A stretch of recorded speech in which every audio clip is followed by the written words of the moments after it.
C'est la question essentielle à laquelle nous faisons face. C'est la menace la plus grave que notre planète souffre en ce moment. Et c'est une bataille que nous ne sommes pas en train de gagner.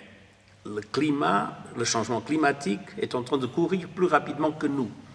Et il y a ce paradoxe. On voit la situation de pire en pire. Il y a de plus en plus des tempêtes, et des tempêtes plus graves, avec des conséquences plus dévastatrices. Nous voyons la sécheresse qui progresse énormément, notamment en Afrique.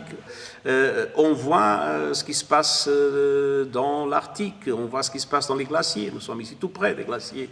En même temps, la volonté politique n'est pas suffisante. C'est-à-dire les choses sont pires qu'on ne le prévoyait, mais la volonté politique est bien moins importante qu'elle devrait être, surtout après Paris. À Paris, on a déterminé des objectifs très clairs.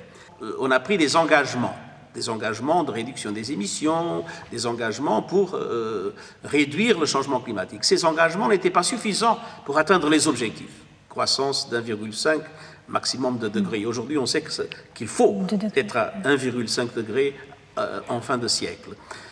Mais les engagements pris à Paris, même s'ils étaient complètement respectés, nous mèneraient encore à plus de 3 degrés, c'est-à-dire à une catastrophe.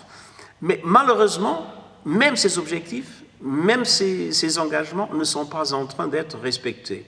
Et nous croyons qu'il faut non seulement respecter les engagements de Paris, mais qu'il faut maintenant en 2020, quand ces engagements seront renouvelés, être bien plus ambitieux dans la réduction des émissions, bien plus ambitieux dans l'adaptation, parce qu'il y a des sociétés qui souffrent énormément déjà, bien plus ambitieux aussi du point de vue du financement. Ce n'est pas trop tard, nous sommes à temps. Mais il faut agir rapidement et il faut agir en profondeur.